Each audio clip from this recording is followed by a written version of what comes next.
Hello Minigame fan, here is another set of fantastic releases and updates to play right now, beginning with Deepest Chamber Resurrection, a major update to this roguelite deck builder which released in early access in 2021, where the developer took the feedback from the community very seriously and greatly reduced the reliance on RNG, pretty much overhauling the entire game as a result. This is a party-based roguelite deck builder with an interesting 3D look that reminds me of classic dungeon crawlers, where with this update is certainly worth a look.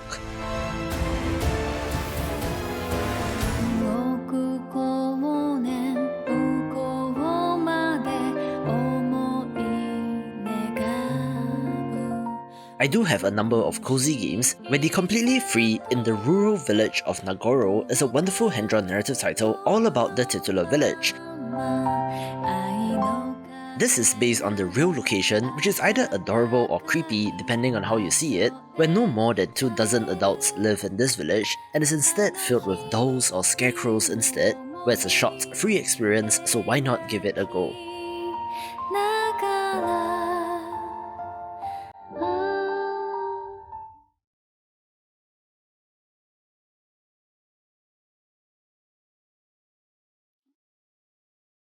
A neat-looking pixel art action defense title is Monster Outbreak, one where you're gathering materials to build your base and defenses, while having to fend off incoming waves of monsters.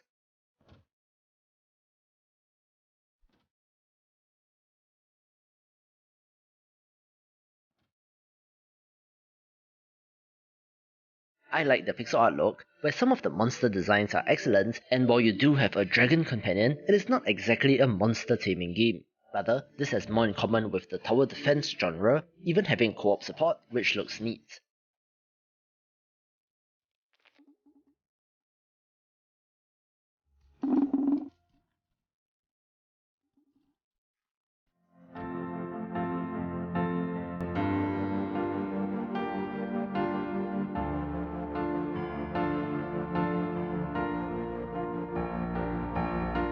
It is not often that I cover games like My Fantastic Wrench, but apparently there's a whole ecosystem of horse games even on Steam, which has to be targeted at a very specific audience, where this does actually look like a decent little management game.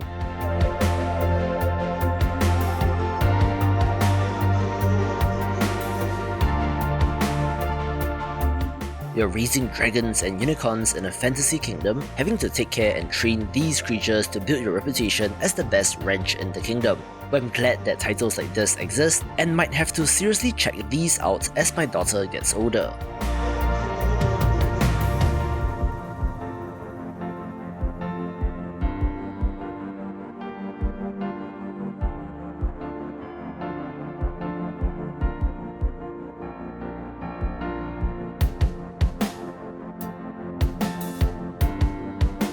The hat is out now on Steam in early access. What are you gonna do about it? Nothing? That's what most people will do about it. Or are you special? An outlier? One who just might buy it? Buy the game! Become King of the Hat! Butterfly, smooth control, simple, deep competition, spicy plays, party chaos. Local and online. Let's go! Arcade mode. And gold! In one. I love the overall look and vibe of King of the Hat, where it's a funny local multiplayer title where you battle your opponents while protecting your hat, looking very hectic and fun with friends.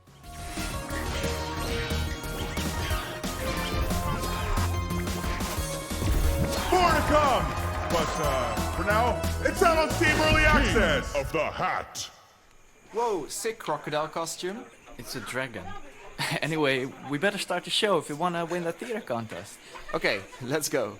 I think that the concept of Once Upon a Jester is fantastic, an adventure game that has you putting on a theatrical, musical or play, which is a front for a heist, where the musical numbers are the highlight here, even translating into this trailer, so enjoy.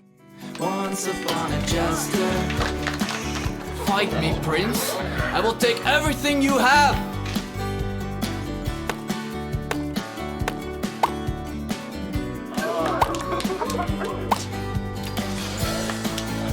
Your music is music to my ears.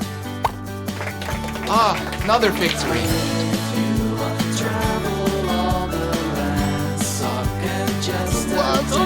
Make sure you don't fly too close to the sun, Jester.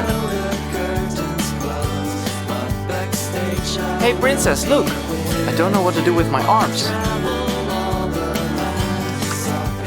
I'm Jester. Any luck today? Just fish. First sing me a musical song. If they don't get enough flower bouquets, we won't be able to lift. The curse.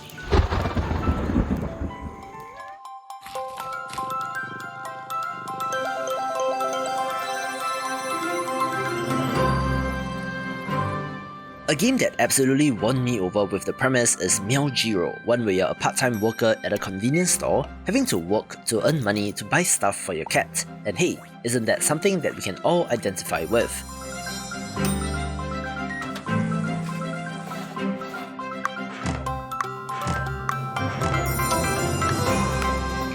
The cats in this are adorable, with a wonderfully cozy vibe as well, but I'm interested in the overall story and longevity of this game.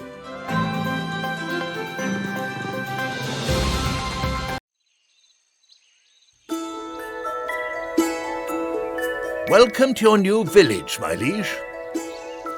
It's not much yet, but under your leadership, it will surely soon become home to many craftsmen.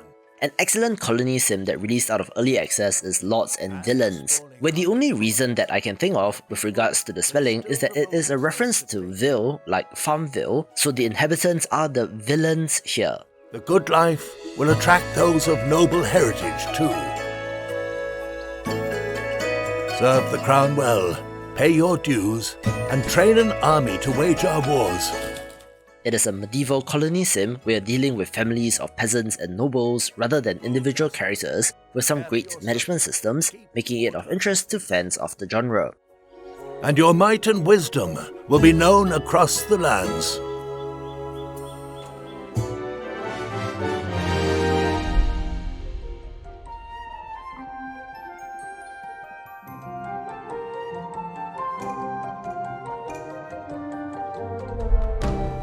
One of the most successful releases of the year so far is Core Keeper, a mining sandbox title that you can think of as Terraria but from another perspective, where their latest update, The Desert of Beginnings, makes it even better.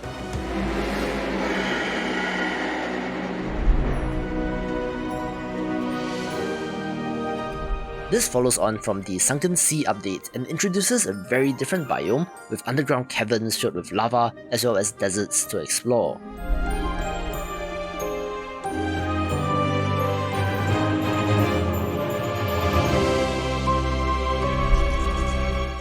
Along with this are the usual new items, enemies and rewards, where they added a racing minigame that does look kinda fun, but this is shaping up to be the game in the space. We had a nice surprise during the Nintendo Indie World Showcase in that Rogue Legacy 2 was announced and was available right now, where along with that came the Fabled Heroes update, with a whole bunch of new content and enhancements to New Game Plus, pushing this further up the Game of the Year list, where you can see my picks so far in this video.